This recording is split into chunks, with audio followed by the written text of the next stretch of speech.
Yo, check 192. Nakita, maligaya ka.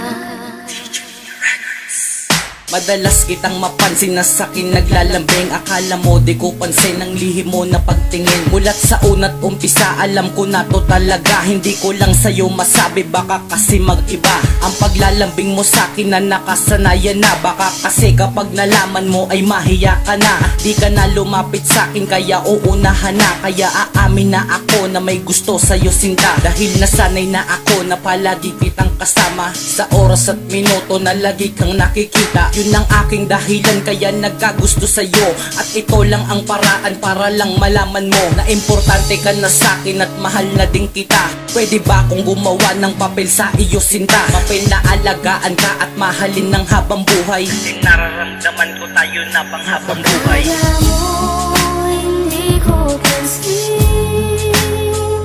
Akala mo hindi ko alam.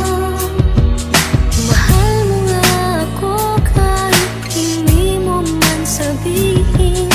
Akala mo hindi ko napansin.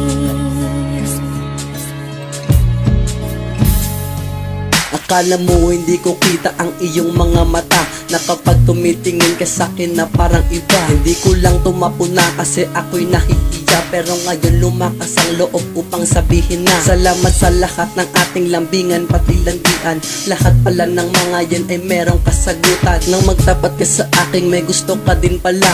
Labis-labis ang tuwa at bigla kong naisip na kung liligawan bakit ay pahihirapan mo rin ba ako? Mamahalin kita tulad na sa aking pagkatao. At pangako ko sa'yong hindi ka sasaktan. Pangangalagaan kita tulad ng sa aking katawan. Itituring kitang ginto kapag nasasakin ka na. Mala diamante ang kinang mo kapag nakita ka na. Lahat ng yan paniwalaan mo, hindi yan panluloko. At sana maisip mo na mahalin mo na ako. Akala mo hindi ko pansin.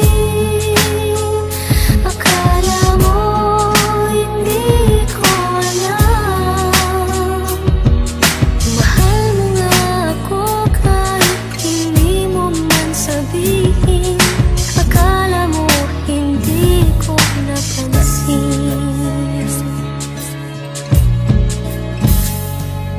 Akala mo siguro na pag-ibig mo'y di ko dama. Kung pwede ko lamang sabihin na ikaw na nga sinta. Ngunit ako'y nahihiya dahil nagmumukhang tanga. Ang tulad mo tila sa akin ay parang balewala. Kaya hindi ko magawa dahil hindi nga kagwapuhan. Ang isang katulad ko ay hindi nga rin sagaran. Kung tumorma at wala rin akong kwentang magmahal. Kaya nagtataka ako kung bakit ka napamahal sa isang katulad ko na kung minsan tarantado at abot ng alas 4 kung tumambay yan sa kanto. Ewan ko di ko mawari ang aking nadarama. Sa sobra kong kaligayahan tila ba nawawala ako sa aking katinoan at para bang nabubuwang. Kasi nahulog na sa'yo na para bang di ko alam ang aking mga sinasabi at mga ginagawa. Kaya ako'y humihiling na sana nga may mapala. Akala mo